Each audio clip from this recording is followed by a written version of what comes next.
All right, recordings in progress. Okay. So, and I can edit out the parts where we get started. So, Thank God. so I'm Laura Connick and I am with Robinson Sotheby's International Realty and I have with me today Amy Lewis from On Q Organizing. And Amy and I met at the Wyoming Women's Entrepreneur Group about a year and a half ago, was it, Amy?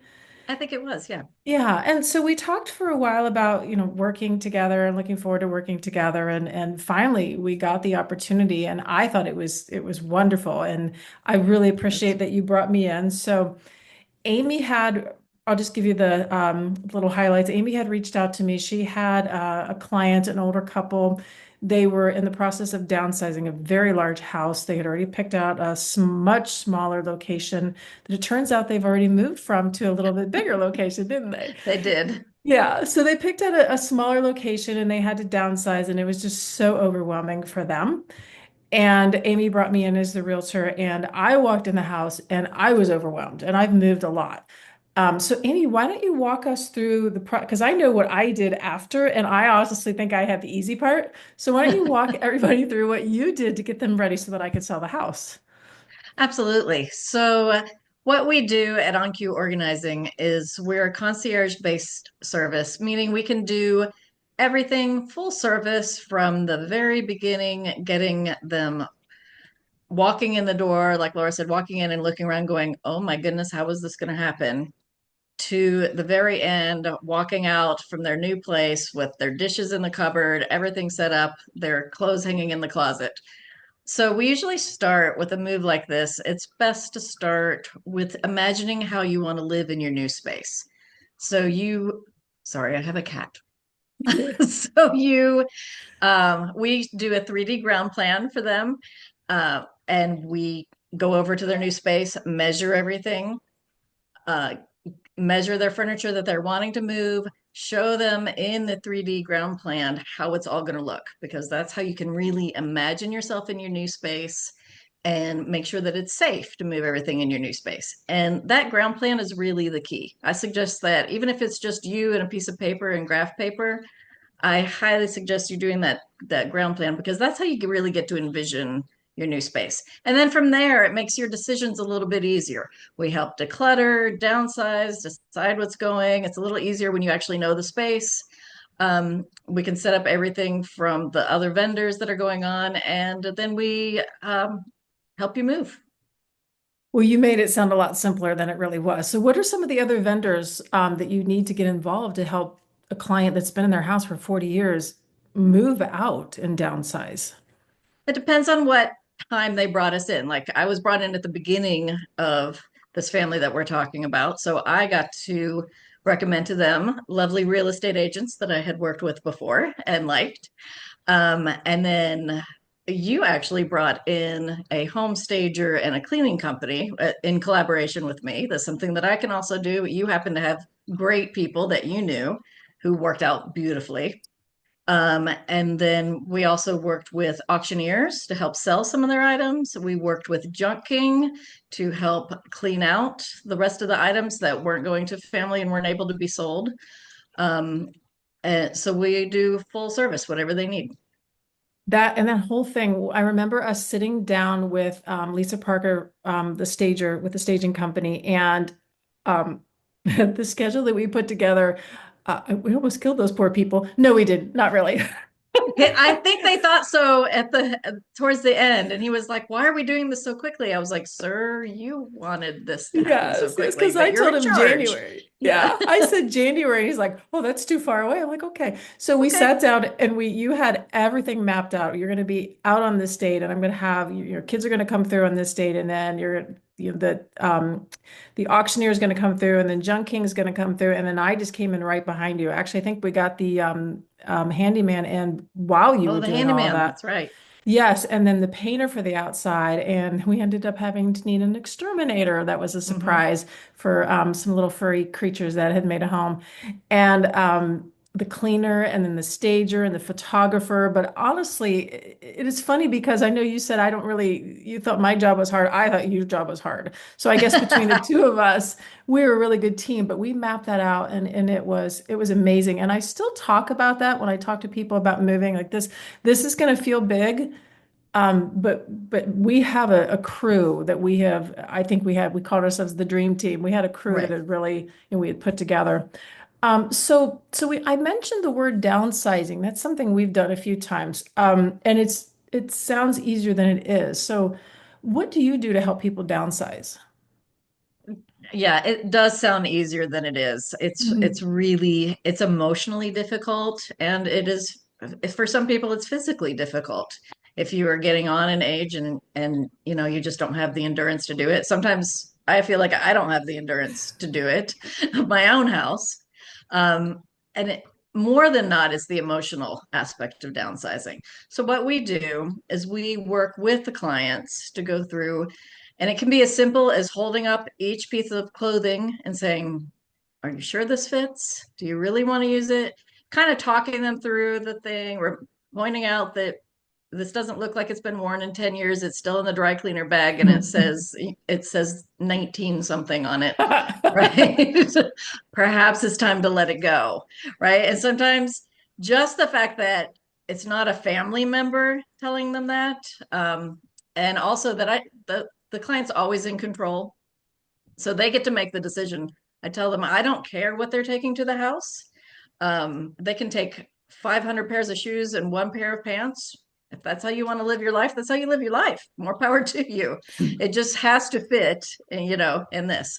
In the So space you have. we talk very specifically about their goal, what their goals are, and then I am just there to help prod them and remind them of their goals. Right. So it's really important. In case you can't tell from the beginning, I'm all about seeing what your end is, knowing what your goal is, and then just having people there to help you on the way to your goal, whether it's me, whether it's a trusted friend who you know will be honest with you, whether it's another family member that you can tolerate giving you brutal honesty, or just to hold your hand as you cry that you have to give up some things away. Sometimes it's just easier to have another person there. We we tend to find a house and go, oh, this is going to be great. Let's move in. And I very specifically remember this beautiful armoire. We had two. The smaller of the two, the movers tried to move it, not this place, but a few places ago, tried to get it up the stairs and it wouldn't fit because it was an older home. And that was the smaller of the two armoires. So that means the Oh bigger one couldn't no. even come off the truck. Oh. So somebody like you that had actually, when you said you mapped out a plan, I thought, oh, what a novel idea. That's something maybe we should Yes. do instead of going, oh, this is cute. Let's move here. So, Right. one of the things that a buzzword that we use in the real estate industry is the word decluttering, and it's and I try to use very like generic suggestions, and the Mhm. most specific suggestion I ever get to is imagine that you're an Ohio State Buckeye fan and you're walking into a house that has all Michigan stuff. Do you have a visceral reaction? So I try to use it that way because there's a whole lot of things people look at and go, oh my gosh, they have a statue of Mary and somebody else, not feel the same. So, or Right. maybe that wasn't a great example, but different people have different things that they live in their lives. So, to that vein, how do you help people get started on decluttering? So just one baby step at a time, one drawer at a time. You have to build your decluttering muscle up a little bit. It's like, and you don't go to the gym and then come out all bulky, the next day. You don't look like Like the Hulk Arnold. after going to the gym for 30 minutes, right? Yeah, yeah. So you have to, and anything, you don't sit down and play Mozart after only looking at your piano and not even trying it before. So like anything else, it's something that takes practice. You have to build up your decluttering muscle. You have to build up your decluttering emotional muscle. And you just do that one little drawer at a time, just getting through it. And then suddenly you're like, oh, I did my junk drawer. Just throw I everything feel out. I feel powerful. My junk drawer is clean. And then you feel like, well, maybe I can tackle that whole closet, you know or sometimes even just by a timer, just looking in your living room and saying, 15 minutes. I'm just going to go around and pick up all the junk mail and the shoes and things like that, and things that we're really not using. I'm not going to throw it into a closet. I am going to take it to my donation place of choice. That's a good Or plan. like me, putting it in the back of your car for 2 more weeks and then taking it to your donation place of choice. Sorry, this one earbud just wants to keep falling out. So I'm only going to be able to hear you in one ear now, but I'm sure it'll work Okay. out. So I have learned the hard way that the biggest mistake I ever make when I start decluttering is I pull out a box of memorabilia and pictures Mm, of the kids. That's a horrible place to start. that is the There, worst place to start because because it takes you, yeah, that's that a is 4 hour box. It's this big. right. And the sentimental things are the hardest. Yes. Start with your Tupperware that don't have lids. Or You know, feelings or emotions. right. Yeah. Yeah, exactly. Some people's Tupperware does though, and that Tupperware has been handed, that it was your mom's Tupperware, and Yeah. Yeah. there's a whole different thing about a scarcity mindset that can go there. But start with an area where you don't have emotional ties, that you feel like this is, Like the maybe junk it's, drawer. yeah, it's junk Yes. drawer, lawn equipment, whatever it is. Now, if you truly even have emotional ties to your junk drawer, there's a little work you need to do before you come to see somebody to help you declutter. And I say that in the kindest way possible, right? Because we all have generational trauma. We Yes. all have things we need to work through. And if your parents grew up during the Depression, or your Yes. grandparents, and it got passed down, or they were immigrants, or whatever the trauma was that they carried through, then taught you to carry through, and the next generation, you carry that deeply. And it is really hard to throw out rubber bands or Or Wonder paperclip Bread wrappers or that Wonder we Bread used to put on our wrappers, feet. Yeah. or Yeah. Could you margarine imagine? containers, right? Yes. Yeah. Or whatever it See, is. we're speaking to people who only some people are going to get these references. So the margarine Right. tubs were like our breakfast bowls when we put our cereal in, and mom would get the margarine out and take the lid off, and or that was our Tupperware before It was Tupperware. just, yeah, it was Yeah. the Yeah. Tupperware. You looked Yeah. and you opened your fridge and it was a whole fridge of margarine, and you're like, oh, it's spaghetti, or oh, it's mac and cheese. Let's rinse this out and put our Cheerios in it this morning. Right. Oh, it only tastes a little bit like spaghetti sauce. It'll wash out. Right. All right, we'll get off track here. So there's a But couple of yeah. things. Go ahead. What were you going to Well, I say? was going to say, start with the things that don't have emotional ties. And if you do feel like you have an emotional tie to everything, truly go talk to somebody about that, and heal that. Heal that, Yes, because you're passing that on to your children as well. So heal that, don't pass it on, and live for you. Don't live for the past. My business saying is, we honor the past, but we organize for the future. I like So that. yeah, so we you don't have to throw out everything. That's I don't You don't want to live in a sterile environment. Your environment should reflect you and Mhm. make you happy and tell your story and pass on your legacy. And maybe that is Tupperware containers. Again, I don't judge, but when it feels more like a burden than a joy, then you need to figure out why and how you can release it. I, that reminds me when you said so when my mom passed away in 2014 and she collected cows and I don't know why. We did not grow up on a farm, but and we'd It go. was a thing. It was Yeah. a thing. So I went with my aunt and my brother and we're cleaning out our house and my aunt's like, "Do you want this little cow thing?" I'm like, No, I'm good. Do you want this?" No. Well, then I come across these two serving bowls and they're white with black like Jersey cow, imprints, and the feet on them are udder nipples. And I said, "Those are mine." So That's I took those hilarious. and I brought them home and my husband's like, "You kept those?" I'm like, "Oh yeah, yeah, we're keeping these. We'll take these to Yeah, parties." And I because did. it makes you happy, Yeah, yeah, it right? was And kind I of bet every fun. time you pull it out, it I makes think you of my happy, and you mom. think of your Yeah. mom, right? Yeah, yeah, because I kind of appreciated her sense of humor more than her decorating style. That's a great way to So say that, and that that is kind of something to appreciate. yes, yes, yes. So that kind of segues us into a question like, especially when your kids move out and then you downsize, how do you get them to take their things? So the first thing you have to remember is the kids don't kids may want your stuff, but not the stuff you think they want. Mhm. And you, sorry, hello. You, Speaking you, of you need to, downsizing. right. You need to give them space to be adults. Number Yes. one, right? The respect to be adults and know what they want for their own house. Now, for me, I have a 22-year-old. I don't feel like he is an adult yet, nor does he know what he wants in his house. So it's very tempting to hold on to things, right?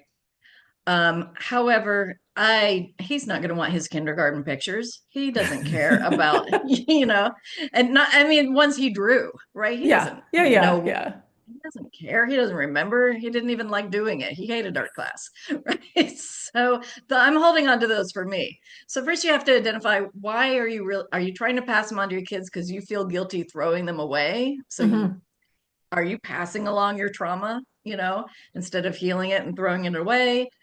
And also instead of being respectable for them, to them. So if you give them a chance and say, do you want these things, and they honestly say no, and you no longer want them in your house either, you can take a picture of them so you remember them. Hmm. The cute picture of them that painted the dog green, that was funny, you liked it, but you don't want it hanging in your house. Okay, take a picture so it pops up on your digital frame every now and then and you get to giggle, Yeah. Yeah. but you don't need that picture. And then just trust your kids that they, we are very blessed in this country with a lot of stuff, Yes. and we don't need to always hold on to all the stuff, and we can bless other people that maybe want the stuff and will make them happy. There really is enough stuff to go around. I think Don't so. hang on to the stuff you don't need. Exactly, exactly. So why do you think that is so hard for people to let go of things? You touched on it a little bit, maybe some emotional trauma from childhood or whatever. So, but what would you say is like the main reason people struggle with that? Usually because when you're looking at something, you have a memory of it. For instance, this sculpture behind me was my husband's aunt's. We have it in our dining room because he remembers having it in her house, and he has a lot of great memories of his aunt and going there, and that's where the family gathered for the family Hmm. dinners on Sunday. So when he inherited the sculpture, it was really important for him to have it somewhere in the house. I like it. It's not really my style. It's been beat up. I mean, they did awful things to this. I mean, it's really not ever sellable. That's missing parts. Half the arm is missing Gotcha. on the other side. You can't even see it. But it is, it really means something to him. And that's the thing. Things carry memories with them. Yes. Yeah. So that's part of, besides the scarcity part, the carrying that memory along is important. It's just important to make sure you don't have so much there that you lose the memories, because you're just overwhelmed with so many things that you don't see them or you don't remember them. And there's other ways to keep the memories. He needed this from his aunt's house, but we didn't take anything else. We took one thing. We didn't take the 10 sets of china. We didn't take, so pick Yeah. the one thing that remind him of his aunt's house, Yeah. and then, maybe you don't need the entire china set. You need the one teacup just to remind Yeah. you that you and your mom used to sit down for tea. Or, and then don't keep it up in the cupboard, put a succulent in it and put it on your windowsill, Oh, that's a great repurpose idea. things. Yeah. So Yeah. that you Yeah. see them and you can keep the memory, because people worry about losing their memories of the loved ones who may have passed, or Hmm. times that have passed if you're keeping vacation things. So you worry about losing your memories, and you worry about losing your own legacy, passing it on to your children. And there's other ways to do that. There's platforms to do that, online. There's digital ways to do that. There's so many good ways to make sure your legacy and your family stories continue to be passed down. Um, that is better than just collecting stuff that the stories don't actually get told because the stuff is overwhelming. That's true. And then when you're gone, the stuff is just stuff if you're not there to tell the stories too. Right, Yeah. right. Yeah. If you haven't told the stories, it's just gets thrown away. I promise you. I see it, and it's It, sad. It breaks my heart. it is. Yeah. Yeah. I was walking through Wyoming one day and there was this bin sitting out for the garbage of these old pictures. And I Mhm. think someone had passed away in the house and there wasn't anybody to carry on. And I just remember looking at these pictures going, and they're all black and whites, like old black Right. and whites. Like these are somebody's memories. and there isn't Right. anybody here to remember them. And that's really sad, if you think Right. of it that way. When my very, very favorite aunt passed away at 99, last year or the year before last, and I was told she was passing, and I literally got in my car and drove to Louisville. And then halfway there realized I left and hadn't brushed my teeth, and had flip-flops and didn't have a sweatshirt. But off I went. So she passed away the very next day, and I reached out to her daughter and I said, "Will you send me something of hers? It does not have to be anything of any significance. Don't send anything that's important to you." And she Mhm. sent me this pair of earrings that were horses. My aunt loved to go to the track and bet Yeah. on the ponies, and a scarf that I would never wear, but it was special to her, Right. And a couple other little things, and I just keep them in a drawer. And every time I open the drawer, it's like, oh, Aunt Rose, that's so Ah, sweet. exactly. And and then about 3 years ago, my brother-in-law showed up with this. I don't know why I'm holding my hands like this, a gold statue that was about 3 feet tall, a lion. And Yay. it was the grandfather's, my husband and his brother's grandfather, and there were two. And so he painted it gold, and there it sits now on my doorstep. And they talked all these stories about grandpa and all this. I'm like, I guess I have a lion statue now. So you'll know which place is mine. It's the same as Is your horse. It right. has no meaning to me whatsoever, but it's very important to him. So it can Exactly. stay outside and guard the house. Yeah. And holding on to those memories and those stories are important. I mean, decluttering is not about having a sterile environment where you don't have things that make you happy. It's about getting rid of the things that are overwhelming to you, that are feeling like a burden. Mhm. So I will say, because I've done this before, that we have gotten so good at downsizing that we've literally downsized things that we ended up replacing. It Because we're like, happens. wait, we could have used that. So what do you do if you get rid of something and then you regret it? You consider that the price of living. You say, oh, oops. I mean, you're allowed to make mistakes. Yeah. Hopefully, it wasn't something that was so valuable that it's irreplaceable, like your wedding ring or, Yeah. something like that, or your mom's wedding ring or whatever. Hopefully, Yeah. I mean, I've done it too. I've been like, I thought I had curtains stuck in this closet and that I really wanted to change out these other curtains. And I remember, oh yeah, it was Wyoming free for all. Got him. And I, Yes. I shoved them out the door because I got into the mood of cleaning out that closet one day. Oh yeah. You know, Yeah. and yeah, I just go, okay. Um, luckily, you're usually blessed to be able to say, oh, my mistake, and go out and buy new curtains. Hmm. When it's something that's more precious, you need to think a little bit harder about it. But when it's like you have 20 spatulas and you give away 19 of them and realize you gave away your favorite one, you probably can ask for your favorite one for Christmas again, There we and your go. kids would be glad to stick it in your stocking, right? Yeah. Yeah. That's Or, perfect. yeah. And so the cost of having to buy the one or two things that you accidentally gave away is worth the piece of having given away the other 200 things. Yeah. That's a good point. That's a good point. So what would you say are your quick top three decluttering tips? I would say start small, just start with the drawer. Try to, and again, build up that decluttering muscle. Um, or even set a timer for just 15 minutes at a time. And then top three would be do it. So start small. Number two, I think I touched on before, is do it with a friend or somebody that you trust to be kind but honest, Right, because you don't right. want to get into fights with people. And it's going to be Right. hard enough as it is. Mhm. And hopefully somebody who's strong so you can just point and they can move things. So that helps too. Yes, Somebody with a physically lot of strong, yes. energy, somebody with a Yes, high yeah. energy, but who is kind. Those people Somebody are hard younger to than find, us. but if you have Yes. that friend, grab them, hold on to them for your life, and then use them for this. And then number three would be find other ways to keep the memories of things so that you're not feeling so emotionally burdened by things. Find other platforms, whether you take a picture of it and use it in some, and then you're able to get rid of the item. however you want to save your memories of items, figure out what that is so that you're able to release the stuff. It's like there's a book out by Matt Paxton who was on Hoarders, and he is excellent about downsizing. And his book is called Keep the Memories but Lose the Stuff. So when you figure out how to do that for yourself, how you're going to keep these memories, whether it's even just journaling, even just jotting down the stories, it doesn't even have to be journal. It doesn't have to be digital. You can get very complicated in the digital world. I use this platform called Artifacts that I love.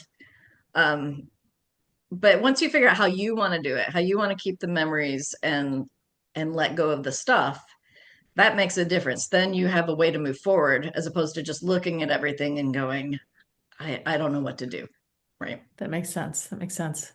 Well, I really appreciate you meeting with me. This is great. And I'm going to post this on social media, on YouTube, and I'm going to put the information on how to reach the two of us down in the comments everywhere I post it. So you'll have my contact information, you'll have Amy's contact information. And if you have any questions for Amy about downsizing, decluttering, or if you're thinking about doing that and you need to get started, I highly recommend her.